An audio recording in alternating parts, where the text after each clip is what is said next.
My name is Daniel Harper. I'm 29 years old, loyal to a fault, hardworking, and until tonight, completely certain I was building a future with the woman I loved. I'm serious, Dan, Ava used to say, smiling across the dinner table. You're the only man I see. And you're the only woman I want, I'd answer, without hesitation. I believed that, every word of it. We had plans, an apartment upgrade, a dog, maybe even a ring by Christmas. I worked overtime shifts. I saved. I pictured her walking toward me in white. Tonight started like any other. My phone buzzed while I was finishing dishes. Ava, working late again. Don't wait up. I frowned at the screen.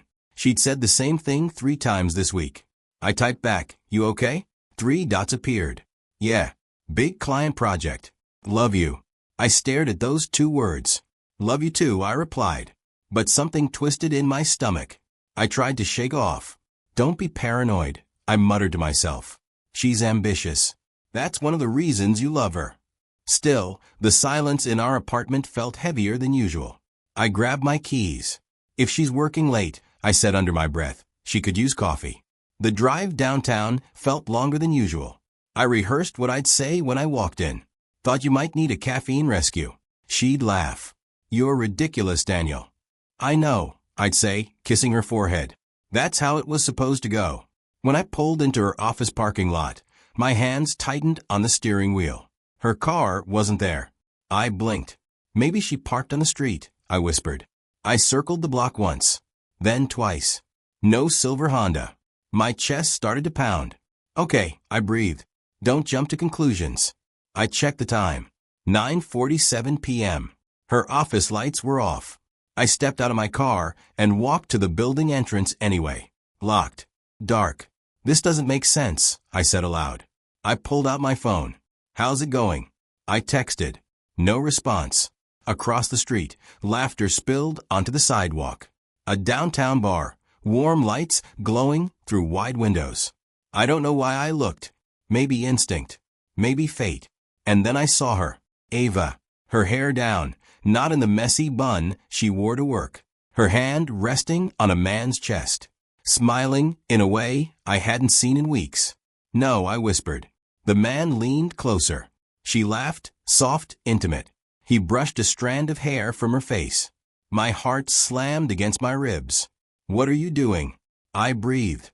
Then he kissed her. Not a mistake. Not a friendly peck. A kiss that meant something. Her fingers curled into his jacket. I felt something inside me split open. That's not real, I told myself. That's not happening. But it was. I stepped closer to the window, my reflection pale against the glass. She pulled back slightly, still smiling. He said something I couldn't hear. She laughed again. I pushed the bar door open. The noise hit me first. Music, glasses clinking, conversations overlapping. Ava didn't notice me immediately. The man did. He looked at me, confused. Can I help you? He asked. My voice came out rough. I'm looking for her. Ava turned. Our eyes met. Everything drained from her face. Daniel, she said, barely audible.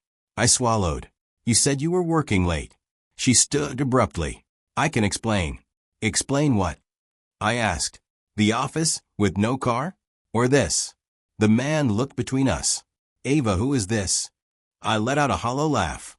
That's a good question. She stepped toward me. Dan, please. Who is he? I demanded. It's not what it looks like, she said quickly. I gestured toward them. It looks like you're kissing him. It just happened, she stammered. The man frowned. Ava, you said you were single. The words echoed in my skull. You said you were single? I repeated quietly. She looked at him. Marcus. I focused on the name like it might keep me standing. He shook his head. You told me your ex wouldn't stop texting you. That you were done. I felt like the floor had vanished beneath me. Ex. I said. Daniel, please lower your voice, she whispered urgently. Lower my voice? I stared at her. You lied to him about me. You lied to me about work. Tears welled in her eyes. I didn't mean for you to find out like this. The sentence sliced through me. Find out. I echoed. So there was something to find out. Marcus stepped back. I'm not doing this, he muttered. You two need to figure your mess out. He grabbed his jacket. Ava reached for him. Marcus, wait. He pulled away. Call me when you decide who you're with. He walked past me without another word. Silence swallowed the space he left behind. I looked at Ava, really looked at her. The woman I trusted. The woman I defended. The woman I was ready to marry. Daniel, she said softly, reaching for my hand. I stepped back. Don't, I said. It wasn't serious, she insisted. I was confused. We've been distant. We've been distant. I repeated. I've been working overtime for us. I didn't ask you to do that. No, I said. You just let me. Her tears fell now. I love you. The words felt foreign. I glanced toward the door Marcus had exited through, then back at her. My voice dropped to a whisper, fragile and broken. Who is he? Cold air hits my face the second I step outside. I need it. I need something to stop the spinning in my head. Daniel, wait, Ava calls behind me. I don't turn around. Say it again. Say what? That it's not what it looks like. She exhales sharply. It's not what it looks like. I laugh, but it sounds wrong. You were kissing him. It wasn't like that. How? I spin to face her. Explain to me how kissing another man has a different meaning. She presses her hands to her temples. You're overreacting. Overreacting. I step closer. I brought you coffee. I went to your office. Your car wasn't there. Her eyes flicker. You went to my office? Yes. Daniel, that's insane. What's insane, I say, my voice shaking, is lying to me. The bar door opens. Footsteps approach. Everything okay out here? Marcus asks calmly. I look at him fully, now. Clean cut. Relaxed. Not a hint of guilt on his face. Ava answers quickly. It's fine. It doesn't look fine, he replies. I let out a bitter breath. You must be Marcus. He offers his hand. Marcus Reed. Ava's project partner. Project partner. I stare at his hand, but don't take it. Funny. She told me she was working late. We were, he says smoothly. We just stepped out to unwind. With your lips on hers? I ask. He doesn't flinch. You're misreading the situation. Am I? Ava steps between us. Daniel, stop. Marcus tilts his head slightly. I didn't realize she was in a committed relationship. My chest tightens. We've been together 3 years. He raises an eyebrow. That's not what I was told. I look at Ava. What did you tell him? She hesitates. That things were complicated. Complicated. I repeat. You've been distant, she snaps. Always at work. Always tired. I've been working for us. I didn't ask you to sacrifice your life. I was building one with you. Marcus clears his throat softly. Maybe this conversation should happen privately. I glare at him. Stay out of it. He shrugs. I'm just saying, relationships fall apart when people feel neglected. Neglected. The word sticks. Ava folds her arms. You never listen, Daniel. It's always about what you think is right. I listened every time you complained about your boss. That's not the same. Then tell me what is. You stopped showing up, she says. Physically, maybe you were there. But emotionally, you were somewhere else. I blink. That's not true. Isn't it, she challenges. For a split second, doubt creeps in. I remember late nights. Missed dinners. Her quiet sighs. Marcus watches me carefully. Sometimes people outgrow each other, he says gently. Don't, I warn him. Ava softens her voice. Daniel, I felt alone. You could have told me. I tried. When? When you brushed me off to answer emails. I run a hand through my hair. So you found comfort in him? She doesn't answer. Marcus does. We connected. It wasn't planned. How long? I ask. Ava looks away. It doesn't matter. It matters to me. She presses her lips together. A few weeks. Marcus shifts his weight, but stays silent. Look, she says, stepping closer to me. You showing up like that? Checking on me? That's not healthy. You lied to me. You don't trust me. Because you gave me a reason not to. Her voice rises. You drove me to this. The accusation hits harder than I expect. I drove you. You were never around. You made me feel invisible. I was exhausted, Ava. For us. For an idea of us, she fires back. Not the reality. Marcus glances at his watch. I should go. Ava nods slightly. I'll call you. The words slice through me again. He gives me one last measured look. Take care of yourself, man. I don't respond. When he disappears down the street, the silence between us feels suffocating. You embarrass me, Ava says quietly. I embarrassed you? You stormed in like a jealous boyfriend. I am your boyfriend. She doesn't answer that. I stare at her. Are you choosing him? She hesitates too long. I don't know, she finally whispers. Something inside me goes still. I need space, she adds. Time to think. Space. I echo. After lying to me? I didn't plan for this to happen. But it did. She rubs her arms as if she's cold. You're not perfect either. I never cheated. That's not the only way to hurt someone. I look at her, really look at her, and I don't recognize the woman in front of me. Give me your phone, I say quietly. What? Your phone. Why? Because if I'm crazy, prove it. She hesitates. Please, I add. With visible reluctance, she hands it over. I have nothing to hide, she mutters. I unlock it. My hands tremble. Messages. Marcus. Scrolling. My stomach drops. Not weeks. Months. Late night texts. Inside jokes. Photos. Plans. Can't wait to see you again. Last night was perfect. He has no idea. My vision blurs. Daniel, she whispers, don't read everything. Months, I say hoarsely. It wasn't serious at first. Stop. It just grew. Stop. Tears slide down her cheeks. I didn't mean to hurt you. You already did. It's complicated. No, I say, handing the phone back to her. It's simple.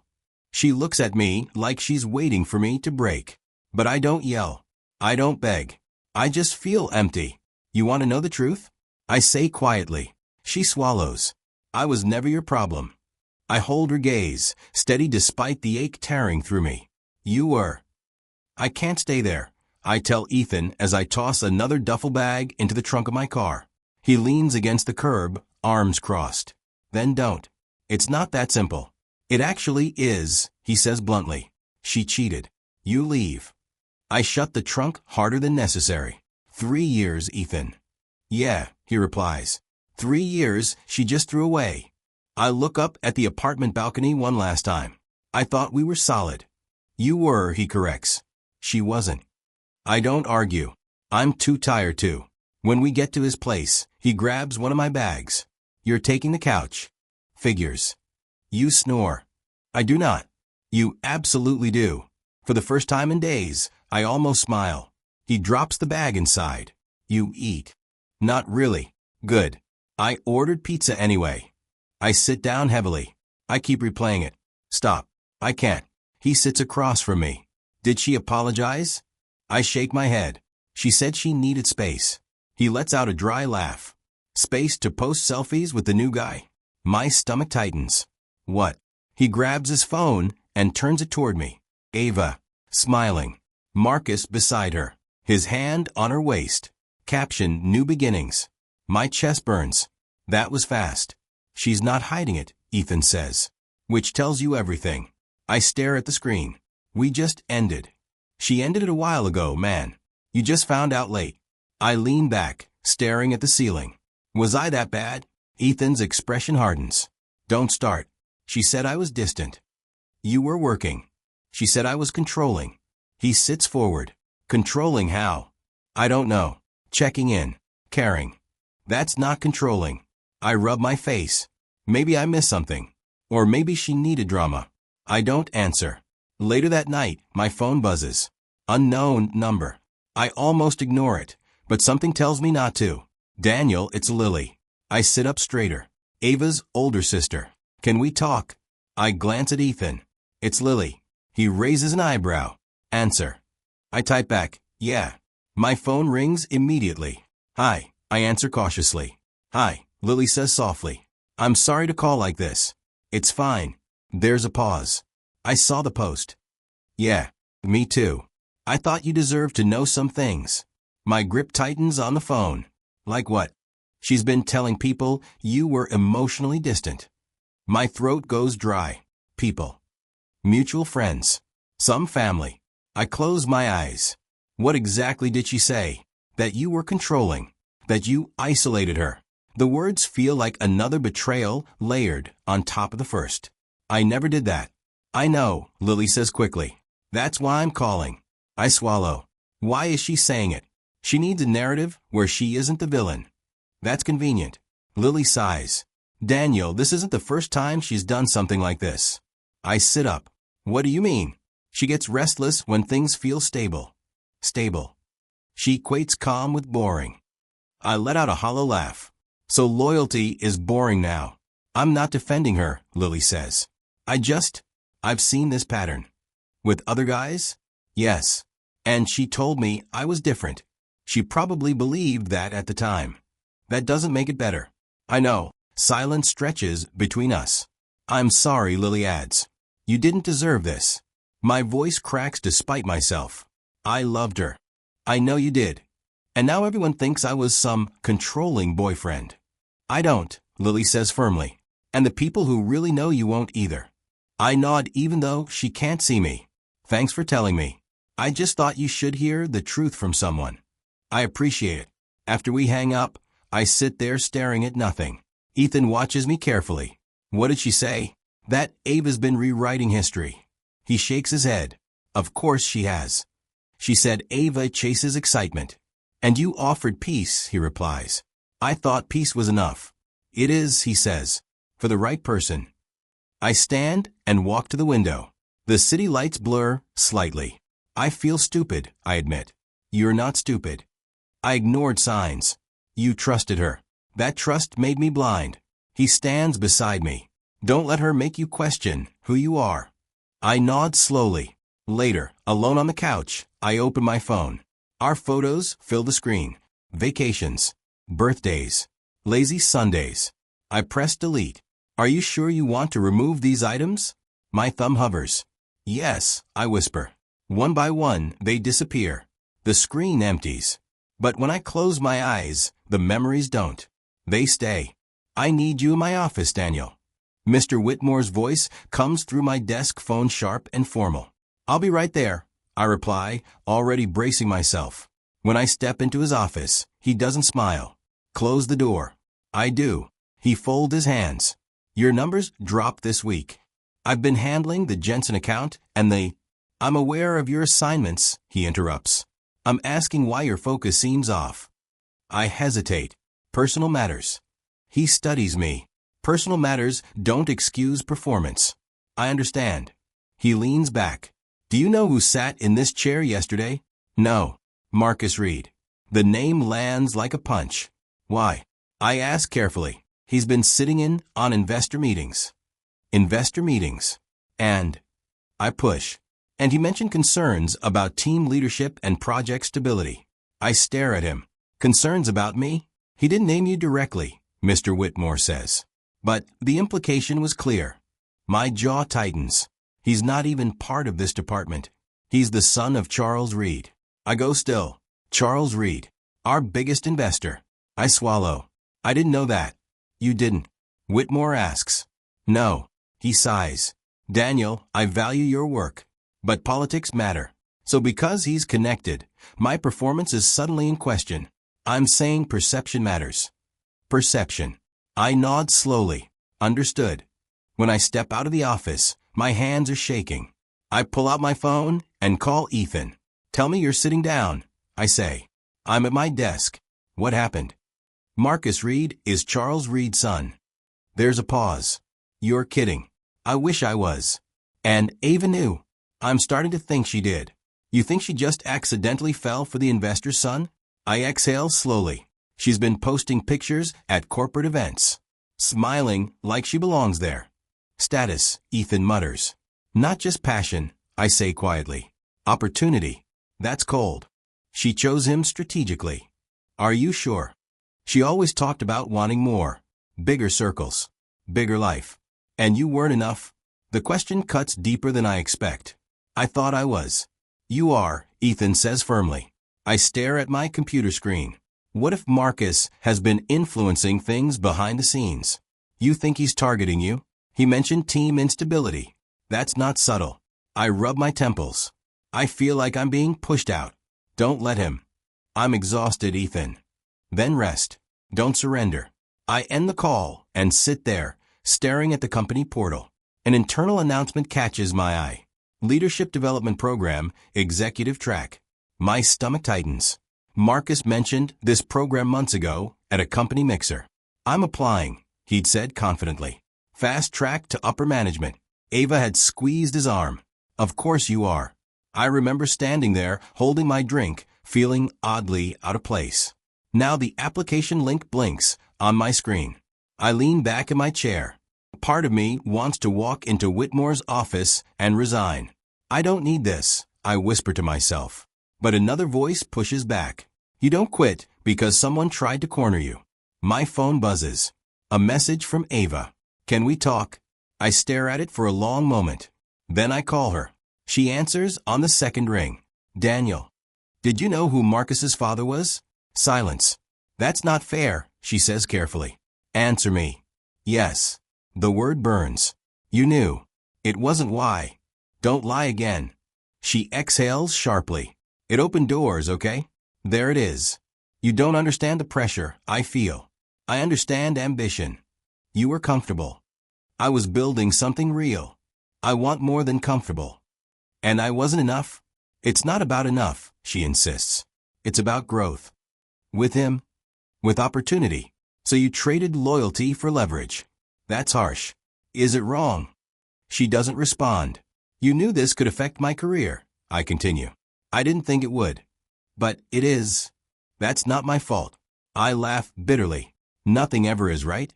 You're twisting this. No, I say quietly. I'm finally seeing it clearly. You're angry. I'm focused. She softens her tone. Daniel, you don't have to compete with him. I'm not competing. Then what are you doing? I look at the application link on my screen. I'm done shrinking. You're overreacting again. No, I say steadily. I won't beg. I won't break. I'll rebuild. She goes silent. You always make everything a battle, she murmurs. This isn't a battle, I reply. It's a decision. To what? Prove something. To myself. You're doing this out of pride. I'm doing it because I deserve more than being sidelined. She sighs. You're not the only one who wants success. I never said I was. Then why does this feel like revenge? It's not revenge, I say calmly. It's growth. You're different. I had to be. There's a long pause. I hope you find what you're looking for, she says finally. I already am. I end the call before she can respond. My hands are steady now. The fear is still there. The anger too. But beneath it, something stronger is forming.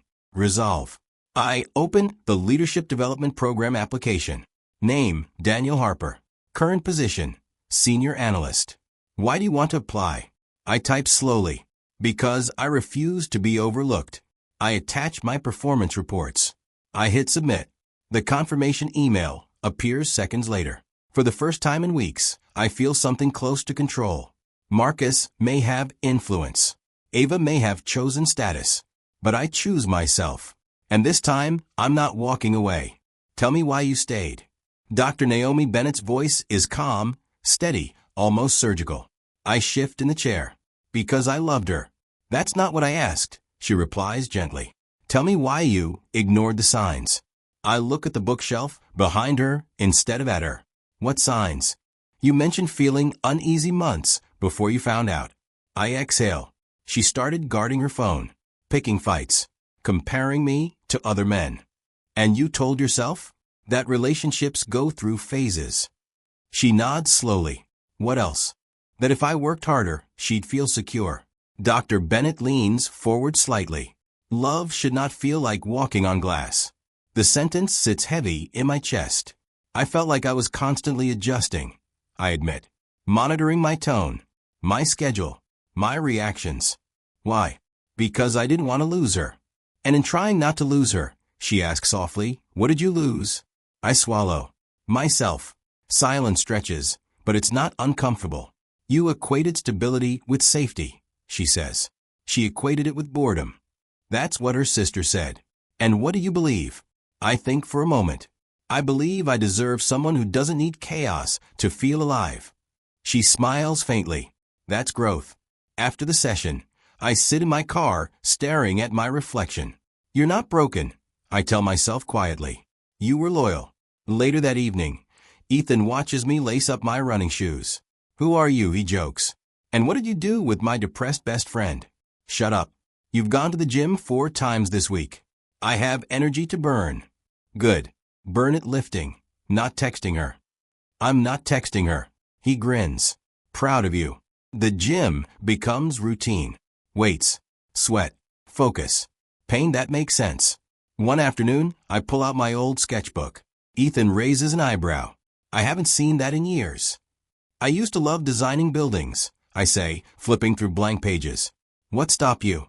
Life. He nods toward the pencil in my hand. Start again. So I do. Lines turn into structures. Structures into concepts. For the first time in months, my mind feels quiet. A week later, Ethan tosses his phone onto the couch beside me. You seen this? I glance down. An article from a corporate blog. A photo from a fundraising gala. Marcus stands stiffly beside Ava. She's smiling, but it doesn't reach her eyes. Zoom in, Ethan says. I do. Marcus's jaw is tight. His hand grips her arm a little too firmly.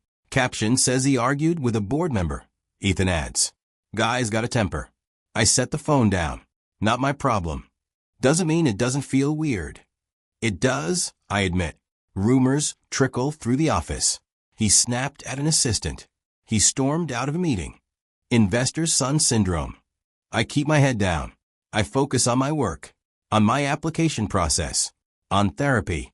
One night, my phone rings after midnight. Ava. I stare at the screen. Don't, Ethan mutters from the kitchen. But I answer. Hello. She's crying. Daniel, she whispers. What happened? He yelled at me. I close my eyes. About what? I disagreed with him in front of his father. And he said I embarrassed him. In front of everyone. Her voice shakes. I remember the bar. The lies. The months of messages. I didn't know he was like this, she continues. I stay quiet. Daniel, say something. What do you want me to say? I don't know. That you understand. I understand what it feels like to be humiliated publicly. That's not fair. Isn't it? She sniffles. He's not the person I thought he was. The irony almost makes me laugh. And I ask. She hesitates. You were safe. Safe, I repeat. I thought I wanted excitement. And now, I'm tired. I grip the phone tighter. Part of me wants to drive over, to fix it, to be the man she once leaned on. But another part of me sees the bar window again, sees her choosing him. You don't deserve to be yelled at, I say finally. So you care. I care about basic respect. Daniel, I made a mistake. Months, I correct quietly. You made months of choices. She starts crying harder. I don't know what to do. That's not my role anymore. Silence. I miss you, she whispers. My chest tightens, but my voice stays steady. Missing me doesn't undo what you did. I was confused. You were ambitious. That's cruel. No, I say softly. It's honest. She breathes shakily. Can we meet? I think about therapy. About the gym. About the sketches filling pages again. About the way I'm finally sleeping through the night. I can't, I answer. Why? Because I'm rebuilding. With someone else? With myself. There's a long pause. I didn't think you'd let me go this easily, she says. It's not easy. Then why?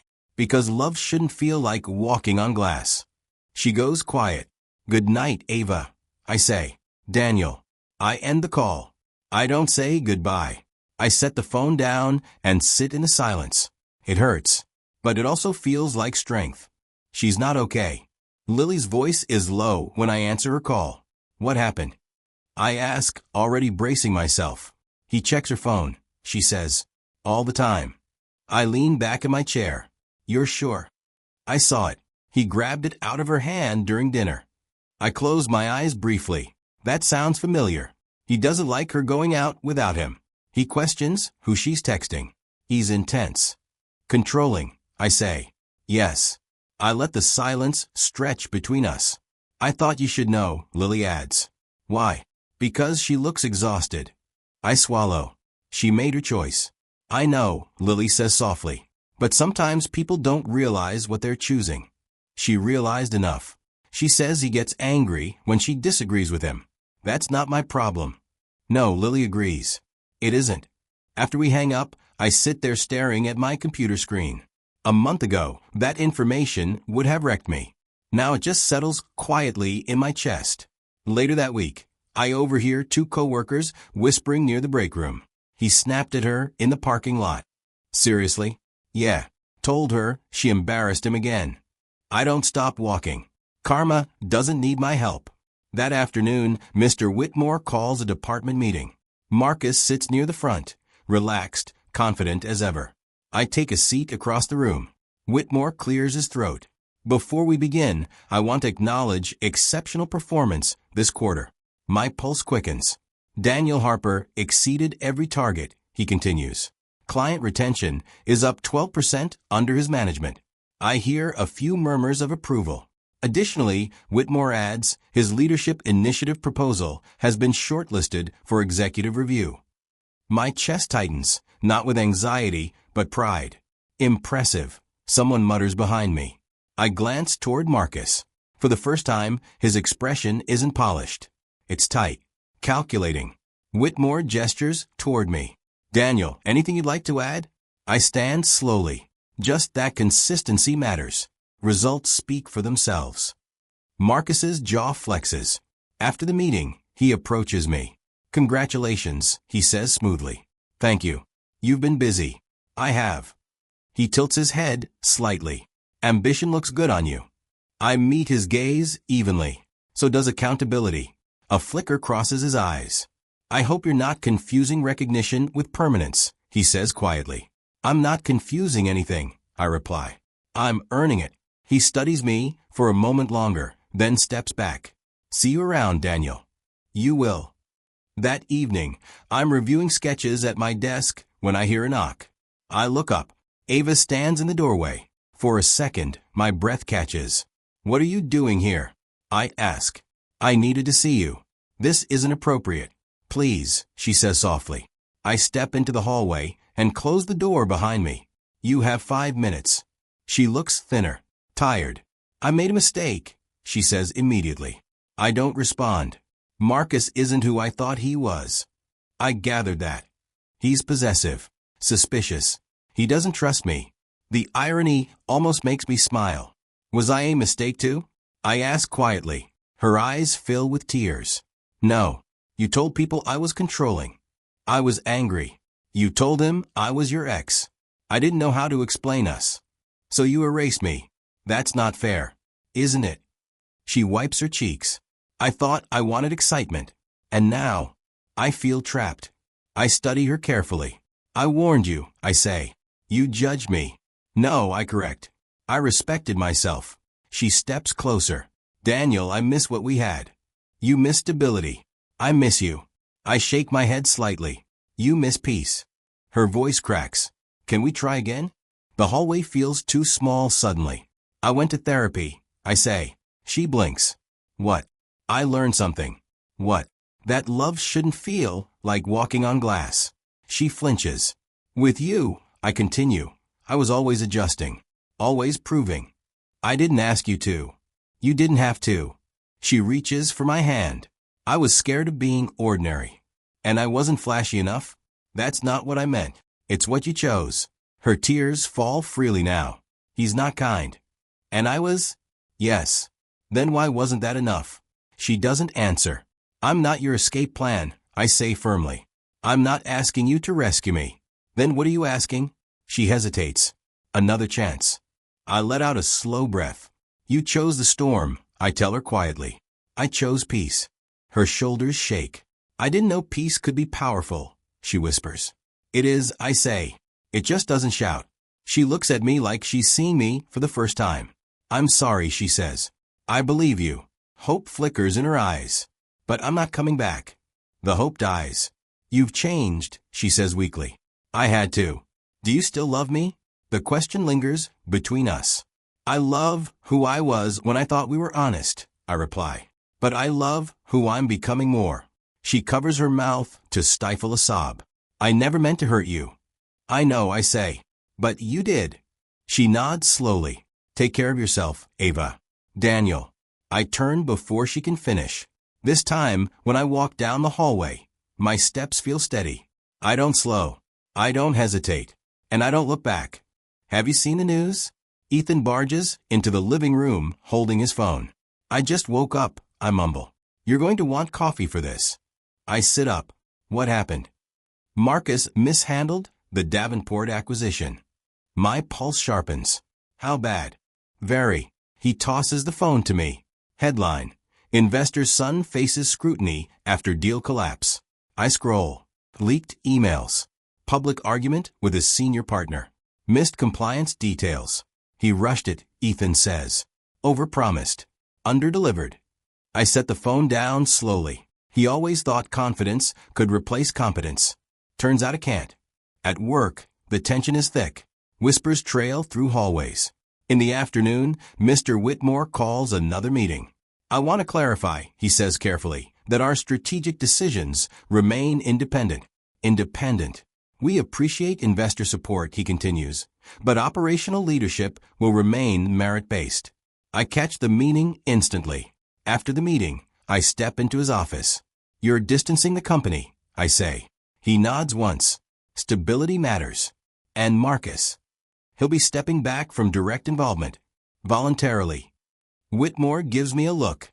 Circumstances evolved. I nod. Understood. As I leave, I feel something unexpected. Not satisfaction. Relief. That evening, Lily calls again. It's over, she says without greeting. With Marcus. Yes. Publicly. What happened? They fought at a charity event. In front of donors.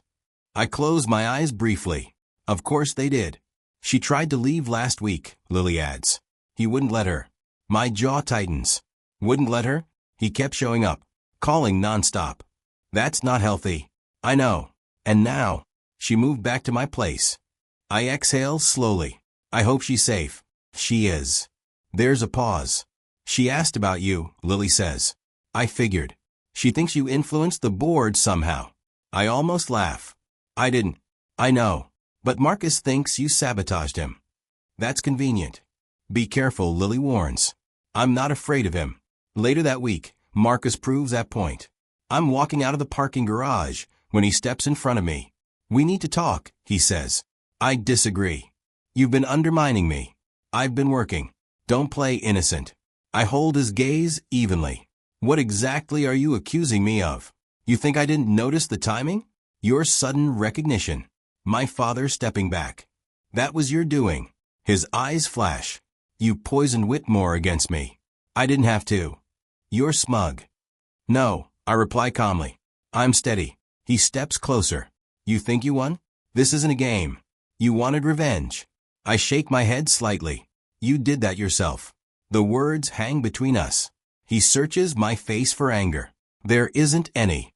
Stay out of my way, he mutters. I'm not in it. He storms off.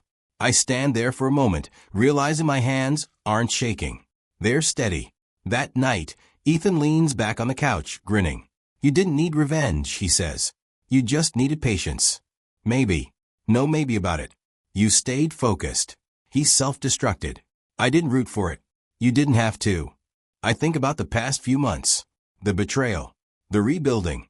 The therapy sessions. I don't feel angry anymore, I admit. Good. I feel clear. That's better than angry. The next morning, I drive to my old apartment building. The place looks smaller somehow. I walk up the steps and knock on the landlord's door. He answers with a polite nod. Daniel. I brought this back, I say, holding out the key. Everything settled? Yes. He takes it. You sure you don't want the unit? It'll be available next month.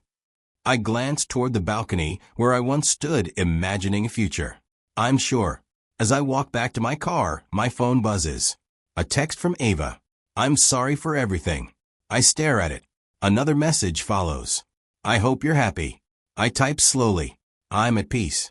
3 dots appear. Then disappear. No response. I slide the phone into my pocket and look up at the building one last time. That chapter is closed. No anger. No bitterness. Just distance. And clarity. When I drive away, I don't check the rearview mirror. She knocks just after sunset. I open the door, and for a second, I don't recognize her. No makeup. No polished confidence. No performance. Just Ava. "Hi," she says softly. "Hi. Can I come in?" I hesitate, then step aside. 5 minutes. She nods and walks in slowly, like she's entering unfamiliar territory. "You look different," she says. "I am." She gives a small, sad smile. I deserve that. I stay standing. "Why are you here?" She clasps her hands together. "I needed to see you. One last time." One last time sounds final. "It is," she whispers. Silence stretches between us. "I ended it," she says. "With Marcus." "Yes." I nod once. "Okay. That's all you're going to say? What do you want me to say?" She swallows. "I regret everything." I don't interrupt. "I thought I was choosing growth," she continues. "But I was chasing noise." I lean against the wall. "And now I see what I lost." Her voice trembles, but she doesn't break. "I never stopped loving you," she says. The words hit, but they don't shake me the way they used to. "I loved you deeply," I admit. Her eyes fill. "Then why does this feel like goodbye?" "Because it is." She steps closer. "Daniel, we were good together. We were comfortable. We were more than that." "Yes," I agree. "We were safe." She nods quickly. "Safe isn't bad." "No," I say softly. "It isn't." Tears slip down her cheeks. She doesn't wipe them away. "I was stupid," she says. "I confused stability with boredom. I know. I thought I needed someone bigger, louder. And now, I need real." I study her face. For the first time in months, there's no defensiveness. No pride. Just regret. "Can we start over?" she asks. The question hangs in the air between us. I close my eyes briefly.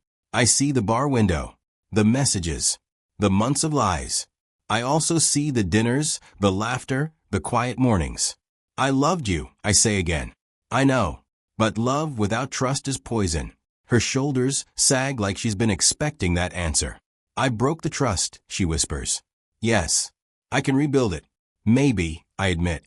"But I won't be the one waiting while you do." She shakes her head slowly. "You don't believe in second chances?" "I believe in growth." "And this isn't growth." "It is," I say gently. "For you." She lets out a shaky breath. "So that's it." I look at her carefully. "I forgive you." Her lips part slightly. "But I won't go back." The words feel steady. Final. She nods, tears falling silently now. "I hurt you," she says. "You did." "I hate that I did." "I don't hate you." She looks surprised. "I don't," I repeat. "But I choose myself." The room is quiet except for her uneven breathing. "I thought you'd fight for us," she whispers. "I did," I say. "For 3 years." She presses her hand to her mouth, trying to hold herself together. "I finally understand," she says after a moment. "Understand what?" "That actions have consequences." I nod. She walks toward the door, then pauses. "I hope you find someone who sees your peace as power," she says. "I already see it," I reply. She gives me one last look. Not dramatic, not desperate, just acceptance. "Goodbye, Daniel." "Goodbye, Ava." I close the door gently. I don't lean against it. I don't collapse. I just stand there, breathing steadily. It hurts, but it's clean. And this time I choose me. Congratulations, Daniel. Mr. Whitmore's handshake is firm this time. "Thank you, sir. Director of Strategic Development," he says. "You earned it." I appreciate that. He studies me for a moment. "You handled pressure well." "I learned to." He nods once. "Keep that." When I step out of his office, my phone buzzes. "Ethan, well?" I call him immediately. "Don't tell me you're still unemployed," he answers. "I got it." There's a pause, then, "You got it." "I got it." He laughs loudly. "Director. Look at you." Feels strange. Feels deserved.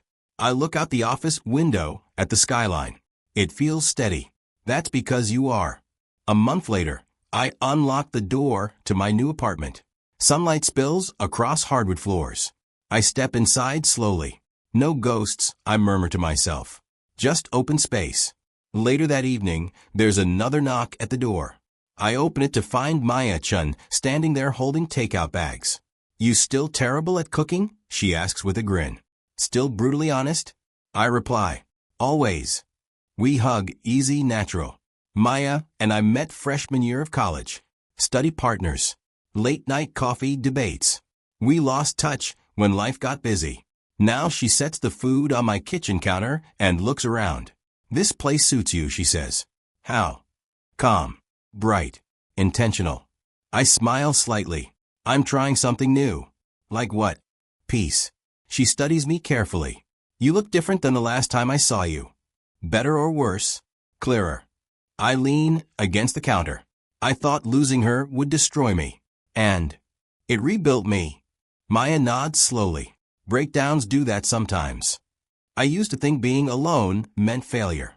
And now, I think it means space. She smiles. Space for what? For growth. For honesty. For someone new? She asks lightly. I hold her gaze. Not rushed. Good, she says. I'm not a fan of rushed. We sit on the floor, eating noodles out of cartons. This is nice, she says. It is. No chaos. No chaos, I agree. She tilts her head. Do you ever miss it? The chaos. Yes. I think carefully. I miss who I thought she was, I admit. But not what it became. That's fair. I don't feel angry anymore. Do you feel anything? Grateful, I say after a moment. For what? For the lesson. She raises an eyebrow. That's very mature. Therapy helps. She laughs softly. I'm proud of you. The words land gently. Thank you. Weeks pass easily. Work stabilizes. My sketches turn into real proposals. Maya and I take things slow, coffee, long walks, honest conversations. No games. One night, I stay late at the office reviewing reports. The building is quiet. My phone buzzes. Unknown number. I almost ignore it, but curiosity wins. Working late again. For a split second, I'm back in the kitchen month ago. Phone in hand. Heart twisting. I stare at the message. No name attached. No apology. Just history trying to knock again. I don't feel anger. I don't feel longing. I feel free. I type nothing. Instead, I delete the message. No reply. No explanation. Just silence. I slip my phone into my pocket and turn off the office lights. When I step outside, the night air is cool and still. I remember how I used to fear nights like this. Empty apartments. Quiet rooms. Too much space to think. Now the darkness feels different. Not threatening. Not lonely. Just calm. Maya texts as I reach my car. Made it home. Don't work too hard, director. I smile. Heading out now, I reply. Coffee tomorrow? She sends. Yes. I slide into the driver's seat and look up at the city lights. I thought losing her would destroy me. It rebuilt me. I used to fear being alone at night. Now I understand. Sometimes the darkest nights teach you how to see.